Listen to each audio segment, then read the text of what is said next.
Hi, this is Tamara from mooglyblog.com, and in this video, I'm going to be demonstrating how to crochet the Cottage Bucket Bag, which is a free pattern you'll find on mooglyblog.com. To see the written pattern, go to mooglyblog.com/cottage-bucket-bag. To make this pattern, you'll need one skein of Bernat Sheepy. You'll also need a USL 8mm hook, as well as stitch markers and a couple of special supplies for this pattern. Here you can see I have a leather drawstring and purse handle, both of which I have linked to in the written pattern, as well as on the tutorial page on the blog.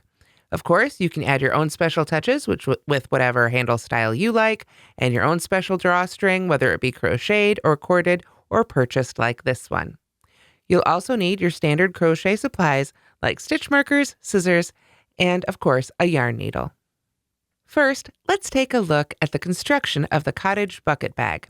To make this bag, we start from the bottom up, working in the round with a magic circle in the middle, and then just working out in half double crochet stitches with standard increases. Then there's one row of back post half double crochets, and that creates that really great ridge or edge here that creates this incredibly flat bottom. Look how well this bag sits right here on the table, and there's nothing inside it right now at all. It just sits up so beautifully right on its own. After making the bottom, we just crochet evenly right up the sides, take a quick break to insert the drawstring, work a couple more rows, and then finish off.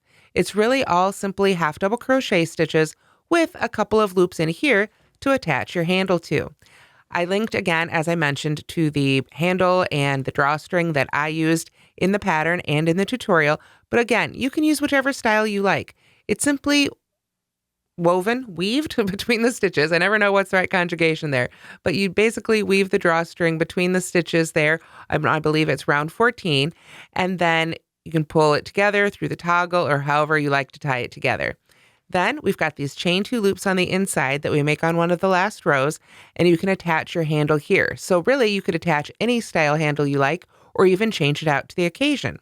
I haven't lined this one yet because I wanted to be able to show it as it is for the pattern. Let's go ahead and open it up a little bit here, or rather for the tutorial, I should say here, what we're doing here today.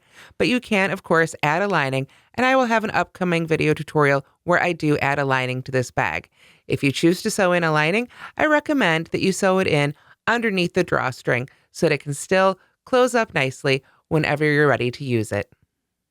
Working with Bernat Sheepy is a lot of fun, but it isn't easy to see your stitches, so I definitely recommend that you have a couple of stitch markers on hand to mark the first and last stitch of each round. I find it just makes it a lot easier to follow the pattern. So to begin with this one, I'm going to start with a magic circle. So I come in about 6 to 10 inches from the end, and I'm going to wrap this yarn over my non-hook index finger twice towards me. So let's do that again. I come in a few inches, and I wrap it over my finger twice towards me. Then I'm going to insert my hook under both of those loops, grab the one furthest back, and just pull it up under the other one. I yarn over and pull that loop through, and now my magic circle is locked nicely together. After that, I'm simply going to chain 1, and then half double crochet 10 right into the ring. Let's do the first one while it's still on the finger. We're going to yarn over, and I want to go under the loop that's around my finger and make sure that I go under that tail end as well. Then I will yarn over and pull that loop up and through, yarn over again, and finish the half double crochet. Let's get it all the way pulled through there. You can see this yarn has a lot of texture to it. It's absolutely beautiful, but you do have to use a little bit of strength sometimes to pull those loops up and through. Now I'll go ahead and grab that stitch marker and mark the top of that stitch. Now, again, as you can see, you can't really see the details of the stitch. So what you're going to want to do is use your fingers to feel for these loops. If we look closely at the yarn here, you can see that there is basically a string that sort of holds all this fluffy goodness together. And that's what you can feel for. It's hard to show, but with your fingers, when you use this yarn, you really can feel for it. And you can use that to feel for each stitch. And of course, you can also use your fingers to poke up between the stitches as you crochet. So because it does have all this great texture, I do want to caution you to keep your magic loop or whatever method you want to use to get started, keep that loop really small. You don't want a big long length of yarn that you have to pull back through when it's time to tighten that up. So I've got one down now, so we need to make 9 more half double crochets into the ring. I'm just going to make these as I do normal half double crochets, but because it is a little harder, it's fine if you want to go ahead and count these as you go. It's a good excuse to tell the family you need to concentrate on this one just a little bit more. Okay, so when you've made your 10 half double crochets, if you want to go back and count your stitches, you can do it with this yarn. I'm going to pull up on that loop just a little bit so it doesn't come out, but not like a great big loop like I normally would. Again, just so I don't have to pull back and forth on this yarn more than I need to. So when it's time to count those stitches, let me put this down here so it doesn't roll away on us. There we go. You can literally just take your fingers and poke between the posts. Let me see if I can get it to show here. So I can say, okay, there's 1, 2, 3, 4, 5, 6, and on and on. And it sounds silly, but that really is, I find, the easiest way to count those stitches, even easier than trying to feel for those little loops at the top. So after you've got your 10 half double crochets made, you can very carefully pull on that tail end to close up that center circle. We just want to pull gently and a little bit at a time to work through all that texture. There we are. So then that should be nice and closed up. And then we're ready to finish up round 1 here. Once I do get my hook back in that loop, there we go. And then we just want to finish that up by joining with a slip stitch. So before we do that, I'm going to go ahead and put a stitch marker in that last stitch as well. There we are. So then I can sort of feel and use that stitch marker to help me find the top of that first stitch. And we can just join with a slip stitch as usual. There we are. So at the end of round 1, you should have a total of 10 half double crochets, and it should look like a nice flat circle. For round 2 and the rest of the rounds for the bottom, we're just going to be doing standard round increases. So that means for round 2, putting 2 stitches in each stitch of round 1. So we start with a chain 1. Oop, dropped right off the hook. Let's pull that through really gently there. Get it back on my hook. There we go. And then we're going to do 2 half double crochets in each stitch around for a total of 20 half double crochets. So we yarn over. We can use that stitch marker to help us feel and find the top of that first stitch there. And then I'm going to go ahead and move that stitch marker right on up to the top of this stitch. So now our new first stitch of the round is marked. I'll pull up a little bit more from my yarn here, from my ball. And then I want to put a second half double crochet right back in that first stitch. So you can really use your fingers to feel. I can feel that's the stitch I just made. That's the space it's worked into. So I can go in exactly the same spot. So you may not be able to tell, are you going, under just those top 2 loops? Or are you catching another loop down there? And that's okay. On the finished product, you're not going to be able to see, where you went. You're not going to be able to tell exactly where that stitch went in. Did it go under the top 2 loops or did it actually go between the posts? It really doesn't matter. You're making a nice, beautiful, solid fabric. And as long as you like what you're coming up with, it's all good. So again, you can concentrate and count as you go, or you can really use your fingers to pull those stitches apart and do your stitch count so that you have 20 stitches total at the end of round 2. Okay, so here we are at the end of round 2 with 20 half double crochets. Again, I marked the last stitch and I joined with a slip stitch. And again, a note about this yarn. Remember to stay relaxed with it. If you come around and you find out somehow you've gotten to that last stitch, you work your 2 stitches in there and you're only at 19, go ahead and just pop another stitch in there. If you get around and you realize you're already at 20, go ahead and skip over it. Again, as long as the fabric is nice and solid, nobody can tell exactly where any of those stitches were worked into.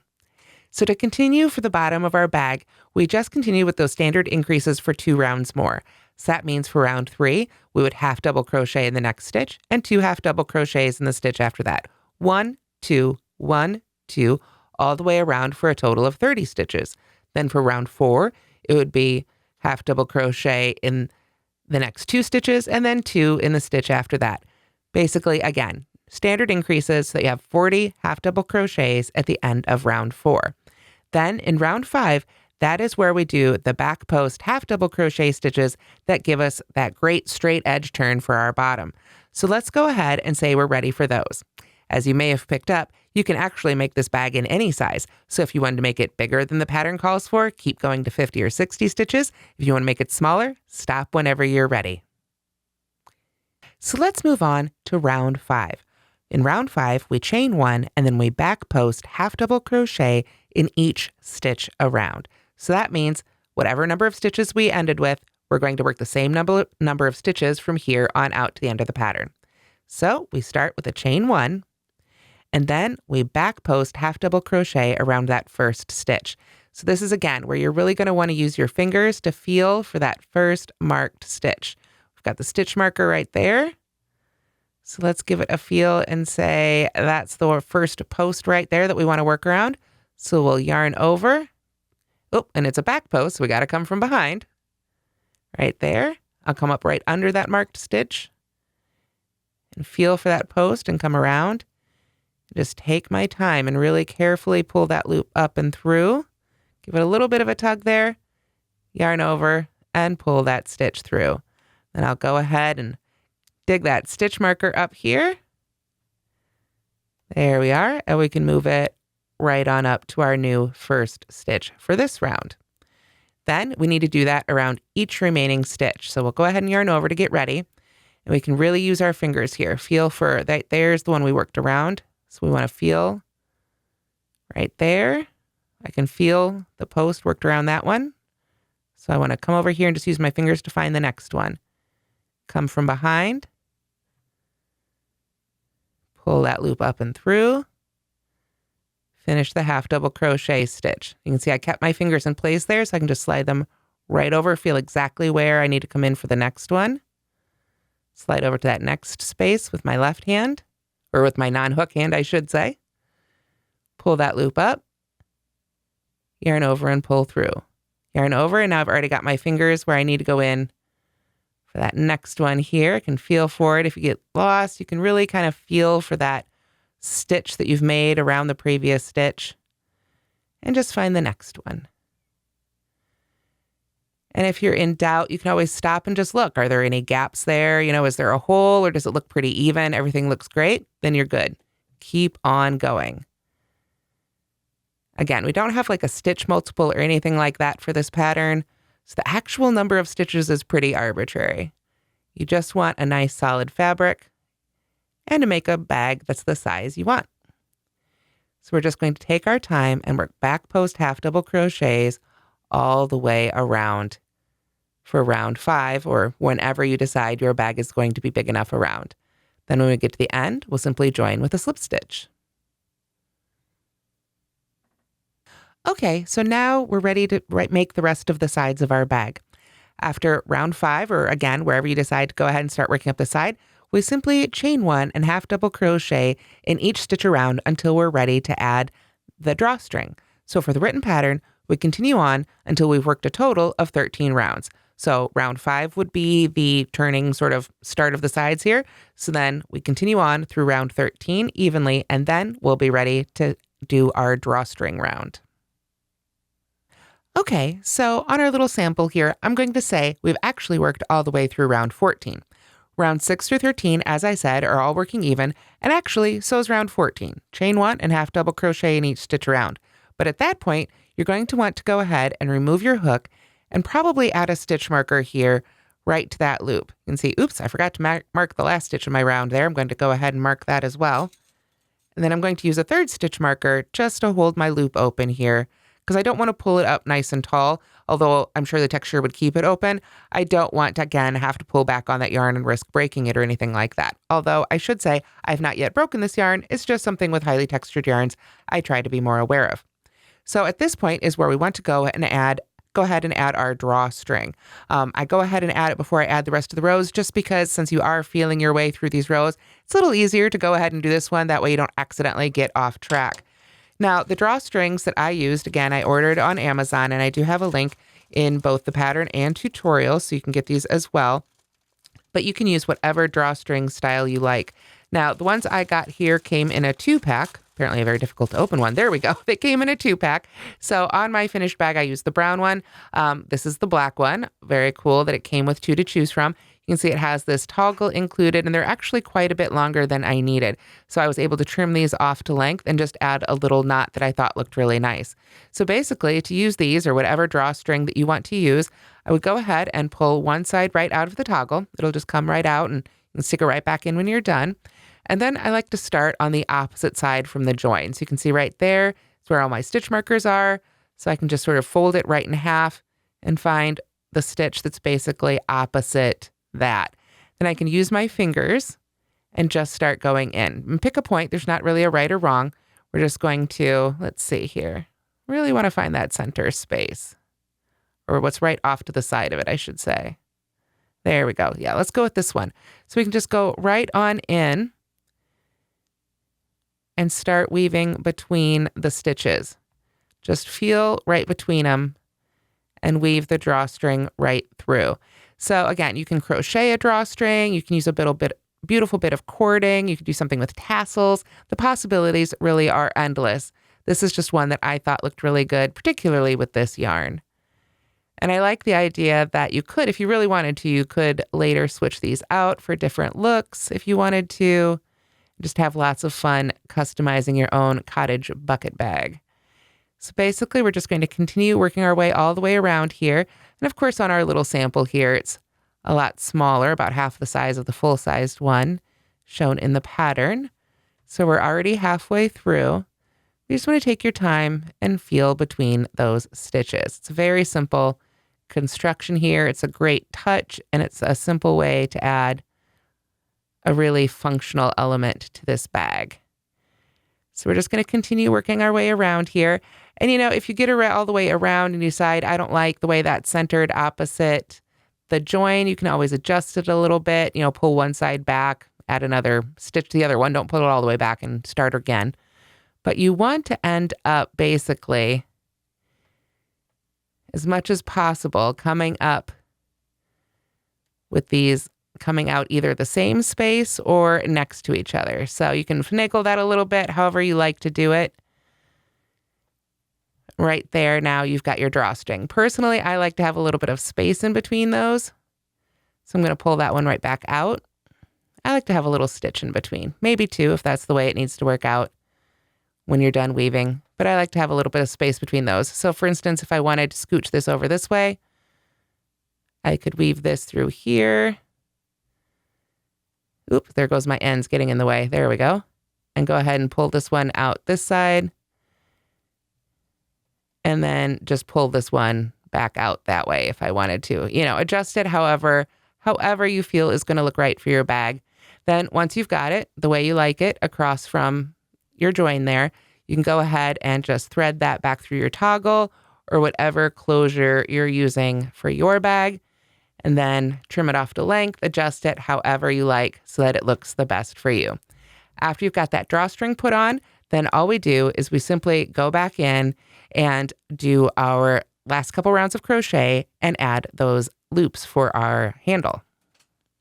After you've added the drawstring, and I did take it out of our little sample here because I want to keep that full-sized one for another project, then it's time to go ahead and add some stitch markers to help us for adding the chain 2 loops for our handles. So my toggle was right here opposite my join, and if I flatten out the bag, so that this would be the front, this would be the center back, now I've got stitch markers right here on what would be the sides.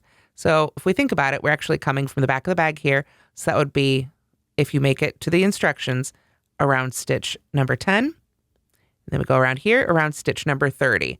So that marks, again, the sides of the bag. If it's not exactly that stitch number, that's fine. It's more important with this yarn for it to be just the look of the thing. You want to flatten it out and use your stitch markers to really help you judge where those chain 2 loops should go. So I'll go ahead and put my hook back in my yarn here. There we go. I will continue for round 15. We're going to start with a chain 1 and half double crochet in those first 10 stitches or until you get to that first marked stitch. Again, it doesn't matter exactly how many stitches as long as you've got a nice solid fabric. You just want it to end up in the right spot. So let me pull out my yarn a little bit here. There we go. And I am almost at the first marked stitch here for my little sample. So I'll go ahead and work right into that one for a half double crochet. And I'll get that stitch marker out of the way now that we don't need it. Then I'm simply going to chain 2 and continue half double crocheting around. Don't worry about that chain 2 for now. That chain 2 loop will be the loop that we use for our handles, but for now it's just going to hang out right there. So we just want to use our fingers and feel for those stitches and continue on around until we get to that next marked stitch here. Working our way around our bag. As you can see, as you get used to it and really get used to sort of feeling for those stitches and the feel of the yarn, it really is just as quick to crochet with as most other bulky yarns. Pull up a little bit more from my skein here. I'm almost to that next marked stitch on the opposite side of the bag here where I want my second handle end loop to be. So go ahead and work to that marked stitch there. Get that one out of the way. Do a quick chain 2. Feel for the next stitch and start going again. And I always like at this point, get that stitch to finish off. That one didn't want to finish. Let's try that again. After I make this next stitch here, let's get back down here, feel for that next stitch space.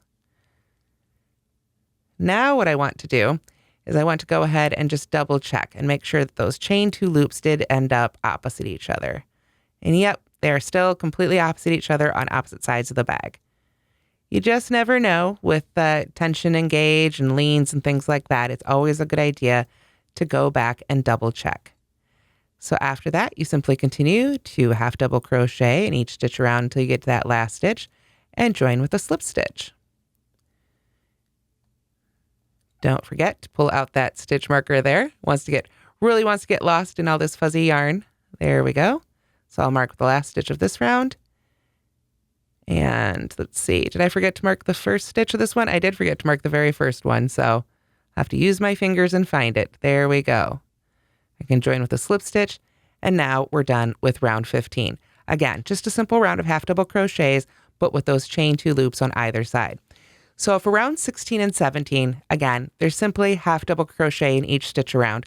The only thing that you need to watch for on round 16 is that when you get to those chain 2 loop spaces, let's go ahead and do that first one here together.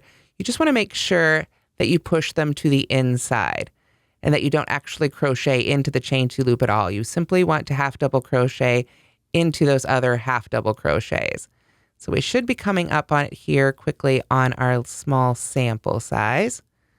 So let's see here. I can feel, yes, right there. You can see there's that chain 2 loop. So I've half double crocheted in that last stitch. So I'm just going to push that chain 2 loop to the inside and feel for the top of that next stitch. And just, push that right to the inside. Make that next one really nice and tight so that you don't have a big gap right there. And then just continue on around. When you get to the next chain 2 loop, push it to the inside as well.